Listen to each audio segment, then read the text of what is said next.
तो भाई प्यारे बच्चों, इससे पहले वाले लेक्चर में हमने आपको पढ़ाया था कुछ बेसिक फिज़िक्स के पहले चैप्टर, कुछ बेसिक आपको बताया गया था। थोड़ा सा आपको रिकॉल कराते हैं, थोड़ा सा याद दिलाते हैं।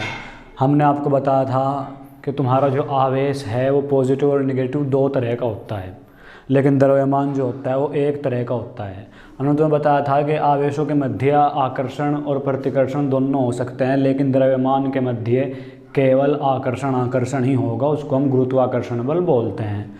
तीसरी चीज़ हमने बताई थी आपको कि आवेश जो है वो कभी भी चाल पर निर्भर नहीं करता, लेकिन द्रव्यमान जो है वो पूरा चाल पर निर्भर करता है। आपको फॉर्मूला बताया गया था जिसके अनुसार, ताकि आपको पता लग जाएगा कि द्रव्यमान कैसे निर्भर करता है चाल पर।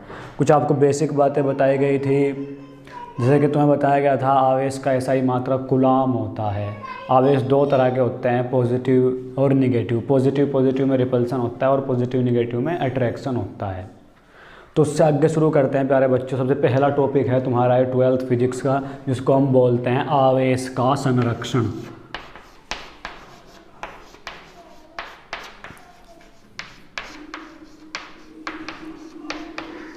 आवेश का संरक्षण प्यारे बच्चों क्या है? आवेश का संरक्षण होता है कि तुम्हारे पास जो आवेश है वो पॉजिटिव हो या निगेटिव हो, तुम कभी भी आवेश को न तो पैदा कर सकते और ना ही नष्ट कर सकते हो। आवेश को केवल एक रूप से दूसरे रूप में बदला जा सकता है। आवेश को न तो उत्पन्न किया जा सकता, आवेश को न तो उत्पन्न किया जा सकता और नहीं नष्ट किया जा सकता है, नष्ट किया जा सकता है। केवल स्थानांतरण किया जा सकता है। स्थानांतरण समझते हो ना? आवेश का केवल स्थानांतरण हो सकता है। स्थानांतरण कैसा? मतलब एक बॉडी पर से या किसी भी एक पार्टिकल पे से दूसरे पार्टिकल पर आवेश का स्थानांतरण हो सकता है, लेकिन आवेश को ना तुम पैदा कर सकते और ना ही नष्ट कर सकते। ऐसे ही तुमने एक नियम पढ़ा होगा ऊर्जा संरक्षण का, बिल्कुल उसके जैसा ही सेम नियम है आवेश के संरक्षण का। आवेश को ना तो पैदा किया जा सकता और न ही नष्ट किया जा सकता है। अगर तुम्हारे पास कोई भी एक विलगित निकाय है तो उसका सारे का सारा आवेश हमेशा स्थिर रहेगा। विलगित निकाय मतलब ऐसा निकाय जिसमें ना तो आवेश बाहर से आ सकता और ना ही आवेश उसमें तुम्हारा अंदर से बाहर जा सकता। ऐसे निकाय को बोलते हैं विलगित निकाय। और इस पर आधारित कुछ सवाल कराते हैं तुम्हें, जो कि बोर्ड के लेवल से बहुत ही खास सवाल होते हैं। कभी कभी एक नंबर में बहुविकल्प में या अति लघु क्वेश्चन इस पर आ जाता है।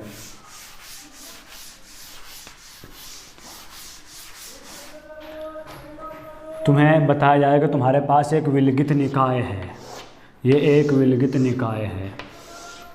विलगित निकाय तुम्हें पता होना चाहिए ऐसा निकाय जिसमें ना तो आवेश बाहर से आ सके और ना जिससे बाहर आवेश जा सके।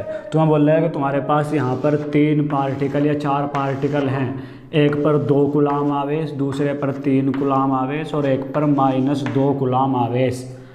तो तुम्हें बोल रहा है कुछ समय के बाद इस निकाय के, ये जो तुम्हारे अंदर बॉडी है निकाय के या पार्टिकल्स हैं, इनका आवेश कुछ इस प्रकार हो गया, मतलब एक दूसरे के संपर्क में आए होंगे, जिससे आवेश का एक दूसरे पे स्थानांतरण हो गया कि एक पर 4 कूलाम आवेश हो गया, एक पर 2 कूलाम आवेश होगा। तो तुम्हें पूछा कि इस वाली बॉडी पर आवेश बताओ। तो तुम्हें एक बहुत ही सिंपल सा नियम लगाना है कि किसी भी निकाय का आवेश हमेशा स्थिर रहता है। देखो ध्यान दो, यहाँ पर 3 और 2 5 और -2, यहाँ पर पूरे निकाय का आवेश 3 कूलाम है। अब यहाँ पर ध्यान दो, तुम्हारे पास जो निकाय है इसका आवेश 4 और 2 6 कूलाम हो रहा है, जबकि पूरे निकाय का जो आवेश है वो 3 कूलाम है। तो हमें इसे 3 कूलाम करना है। तो 3 कूलाम करने के लिए हम इसे बोलते हैं कि यहाँ पर -3 कूलाम आवेश है। अब देखो यहाँ पर भी 3 कूलाम आवेश, यहाँ पर भी 3 कूलाम आवेश, मतलब किसी भी निकाय का आवेश कभी भी बदल नहीं सकता। केवल एक पिंड में उसके अंदर या एक पार्टिकल में उसके अंदर केवल एक से दूसरे पे स्थानांतरण हो सकता है। जैसे यहाँ पर 2 था, यहाँ 4 हो गया, यहाँ 3 था, यहाँ 2 हो गया, यहाँ 2 है तो यहाँ 3 हो गया। इस तरीके से आवेश केवल स्थानांतरित हो सकता है, नष्ट नहीं हो सकता। हमेशा आवेश तुम्हारा पूरे निकाय का स्थिर रहेगा। ये एक ही निकाय है, अलग अलग निकाय नहीं है। पहले इतना आवेश था, बाद में एक दूसरे के संपर्क में आई ये बॉडी तो आवेश इतना हो गया। अब तुमसे पूछा गया कि इस वाले पर आवेश बताओ, तो याद रखो जितना आवेश इधर है उतना ही आवेश वहाँ पर होगा। यह तुम एक फॉर्मूले से भी कर सकते हो। कैसे कर सकते हो, यहाँ पर इन सबको तुम मान लो कि आवेश Q1 है, दूसरा आवेश Q2 है और तीसरा आवेश तुम्हारा Q3 है, और बराबर पहले वाला आवेश बराबर बाद वाला आवेश रख लो। एक पर तुम्हारा Q1 है, दूसरे पर Q2 है और तीसरा तुम्हें पता नहीं तो Q3 है। अब सारे आवेशों के मान रख लो। ये 2 कूलाम प्लस 3 कूलाम और माइनस 2 कूलाम बराबर 4 कूलाम प्लस 2 कूलाम और प्लस Q3, ये वाला जिसका हमें पता नहीं था। अब देखो 3 और 2 5, और 5 में से 2 घट के बच गया तुम्हारा 3, और बराबर 4 और 2 6 और प्लस के Q3, 6 धरा के माइनस का हो जाएगा तो Q3 बराबर माइनस के 3 कूलाम। ऐसे भी तुम इसको निकाल सकते हो, एक फॉर्मूले से कर सकते हो इसको तुम, या जनरली भी सवाल को तुम कर सकते हो। यह है आवेश के संरक्षण पर आधारित क्वेश्चन। अब चलो इसी पर आधारित एक दूसरा क्वेश्चन तुम्हें करा देते हैं।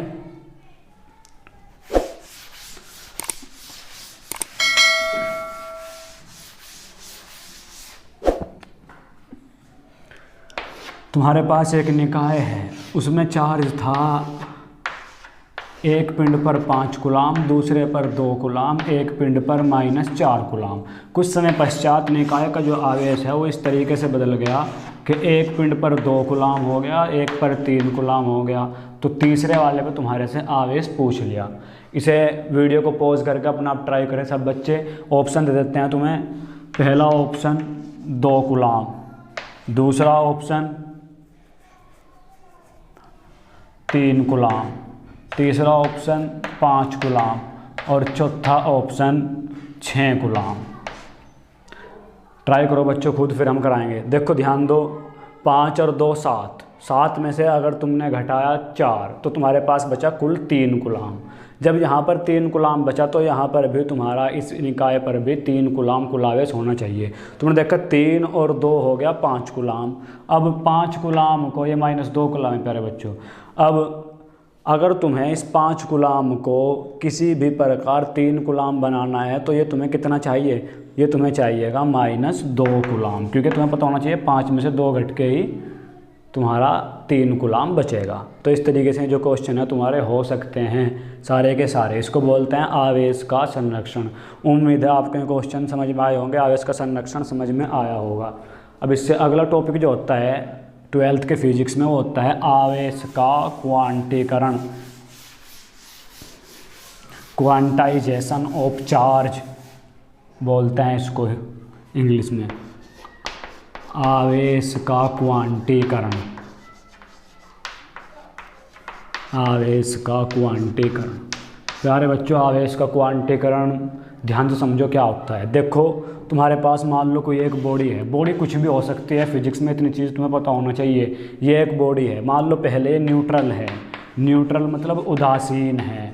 तुम्हें प्यारे बच्चों पता होना चाहिए उदासीन हम उस चीज़ को बोलते हैं जिसके अंदर जितना पॉजिटिव हो उतना ही निगेटिव हो। मतलब टोटली उस पर कोई चार्ज नहीं है, लेकिन जितना उसके अंदर पॉजिटिव है उतना ही निगेटिव है। जैसे अगर हम तुमसे बात करें, कोई भी तुम्हारे पास परमाणु हो, जैसे तुमने पढ़ा होगा हाइड्रोजन, केमिस्ट्री में हाइड्रोजन पहले नंबर पर 1H1। अगर तुम हाइड्रोजन की बात करो तो हाइड्रोजन में एक तो इलेक्ट्रॉन होता है और एक ही प्रोटॉन होता है।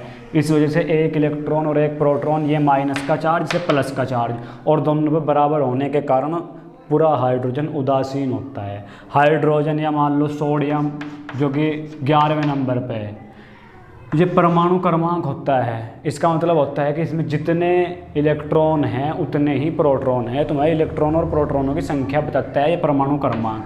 तो इसके अंदर 11 इलेक्ट्रॉन और प्यारे बच्चों 11 ही प्रोटॉन हैं यहाँ पर।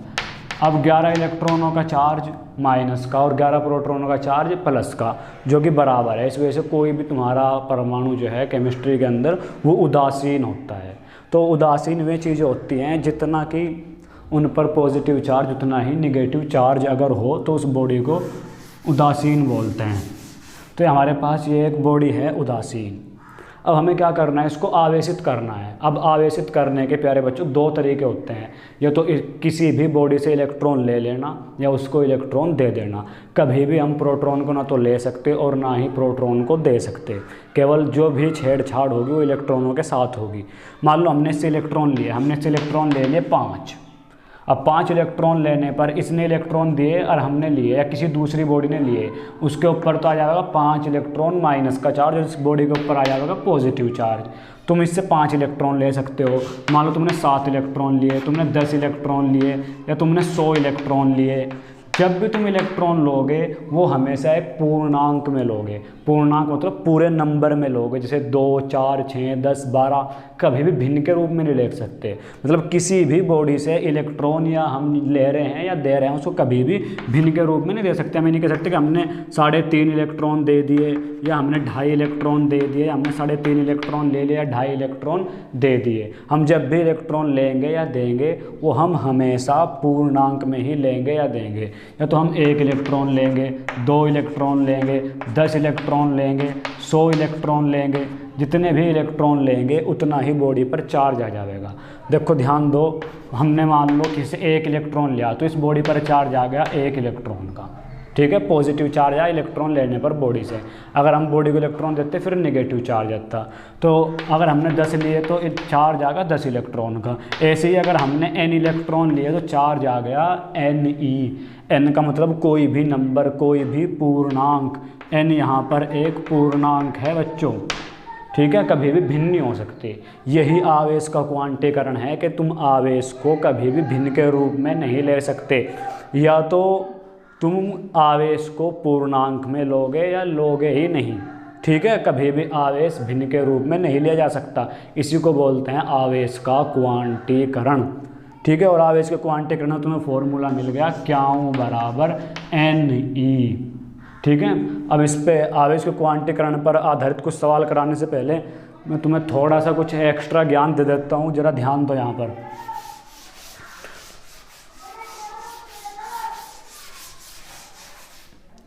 मैं आपको बताने जा रहा हूँ कि कोई भी तुम्हारे पास जो परमाणु या कोई भी बॉडी है वो इलेक्ट्रॉन लेने पर धनावेशित, इलेक्ट्रॉन देने पर धनावेशित और लेने पर ऋणावेशित क्यों हो जाती है। प्यारे बच्चों ध्यान दो, मान लो हमने तुम्हें अभी बताया कि तुम्हारे पास नियोन है, नियोन या कोई भी एटम ले सकते हो तुम, सोडियम, नियोन, लिथियम। मान लो लिथियम है जो कि तीसरे नंबर पे है। इसमें तुम्हें ऐसा देखने को मिलेगा कि यहाँ पर 2 इलेक्ट्रॉन, यहाँ पर 1 इलेक्ट्रॉन और यहाँ पर इसके केंद्र में 3 प्रोटॉन होंगे जिन पर प्लस का चार्ज होगा। अब देखो ध्यान दो, अगर तुमने इसमें से 1 इलेक्ट्रॉन निकाल लिया लिथियम में से तो इसके पास इलेक्ट्रॉनों की कमी हो गई। और अगर कभी भी इलेक्ट्रॉनों की कमी होगी तो यहाँ प्रोटॉन अधिक हो गए या नहीं, इलेक्ट्रॉन 2 रह गए, प्रोटॉन 3 हो गए, 1 प्रोटॉन ज़्यादा हो गया तो वो प्रोटॉन, इन 2 इलेक्ट्रॉनों से 2 प्रोटॉन उदासीन हो सकते हैं, तीसरा नहीं। इस वजह से अगर लिथियम से तुमने 1 इलेक्ट्रॉन लिया तो इसके ऊपर पॉजिटिव चार्ज आ जाएगा। मान लो तुमने लिथियम को कहीं से 1 इलेक्ट्रॉन दे दिया, बाहरी कक्षा में इसके 1 था, अब 2 हो गए देने से।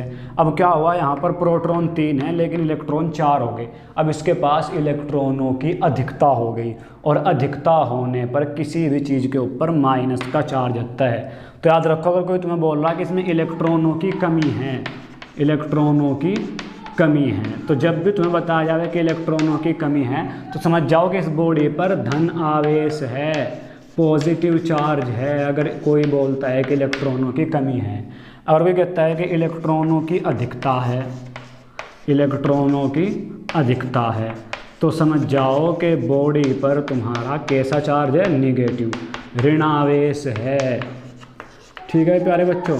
अब तुम्हें इतनी बातें पता होनी चाहिए और तुम्हें ये फॉर्मूला याद रखना है क्यू बराबर Ne, जो ये कहाँ से आया है, आवेश के क्वांटीकरण से। अब इसी पर आधारित तुम्हें कुछ सवाल करना, और दूसरी बुक्स के भी तुम्हें बहुत सारे क्वेश्चन कराएंगे। तो सभी बच्चे इस चैनल से जुड़े रहें और चैनल को सब्सक्राइब करें, वीडियो को लाइक करें और अच्छे अच्छे कमेंट करें। पहला क्वेश्चन मैं बोल कर ये पढ़ दूँगा और तुम्हारे मोबाइल के स्क्रीन पर भी नज़र आएगा। पहला क्वेश्चन ये है, एक धातु के टुकड़े से कितने इलेक्ट्रॉन हटाए जाएं जिससे कि इस पर 1×10⁻⁻7 कूलाम का धन आवेश रह जाए। प्यारे बच्चों ध्यान दो, बहुत ही छोटे से क्वेश्चन हैं और बोर्ड के लेवल से काफ़ी खास हैं। आता है क्वेश्चन 1 या 2 नंबर का या बहुविकल्प में आ जाता है कभी कभी।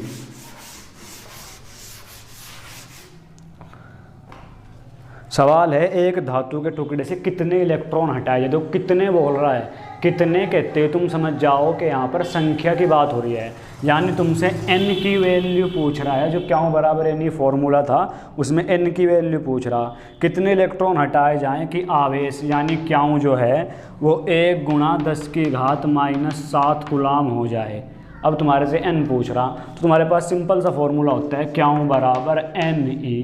क्यों की वैल्यू 1×10⁻⁻7, n की वैल्यू तुम्हें निकालनी है और a की वैल्यू तुम्हें याद रखनी है। हमेशा चार्ज होता है जो कि सबसे छोटा चार्ज है 1.6×10⁻⁻19 गुना में है n के साथ, तो उधर बटे में आ जाएगा। तो 1×10⁻7 अपॉन 1.6×10⁻19 बराबर n। तो पॉइंट हटाते यहाँ 0 आ जाएगी। ठीक है, अब बस भाग कर देंगे 16 से 10 को। भाग तुमसे करने आनी चाहिए क्योंकि 12th के स्टूडेंट हो तुम, पढ़ा नहीं चलेगा तो पॉइंट ला के 0 हो जाएंगी। 16 × 96 बच गए 4 पॉइंट लगे रहा, फिर 0, फिर 16 दूनी 32 और 5 बार और चल जाएगा लास्ट में। तो n बराबर आ जाएगा 0.625। अब घात देखो, नीचे माइनस के ऊपर जाएगा प्लस की हो जाएगी 19 और ऊपर माइनस के 7 हैं। तो 19 में से जब तुम 7 घटाओगे तो तुम्हारे पास बच जाएगी 12 और वे घात होंगी प्लस की 12, 10 की घात प्लस की 12। अब अगर तुम इस पॉइंट को हटाना चाहो हटा सकते हो, यहीं छोड़ना चाहो क्वेश्चन को यहीं छोड़ सकते हो। लेकिन एक बात याद रखनी की तुम्हें यह है कि ये तुम्हारा n आया है, n हमेशा एक पूर्णांक आना चाहिए। कि तुमने अभी आवेश का क्वांटीकरण पढ़ा, उसमें तुम्हें बताया गया था कि n एक पूर्णांक है। ये अंक भी तुम्हारा एक पूर्णांक है। कैसे? अगर तुम इस दशमलव को हटाओ, देखो इसको तुम ऐसे लिख सकते हो n बराबर 625 गुना 10⁻9। ध्यान दो, ये एक पूर्णांक है। कैसे पूर्णांक है? ये दशमलव में या तुम्हारे पास ये भिन्न में संख्या नहीं है, एक पूरी संख्या है, इसलिए एक पूर्णांक है। अगर इनकी वैल्यू कभी भी तुम्हारी पूर्णांक नहीं आती तो समझ जाओ कि तुमने सवाल को गलत कर दिया है। अब एक बहुत ही अच्छा सवाल कराते हैं तुम्हें, इम्पोर्टेंट क्वेश्चन है ये।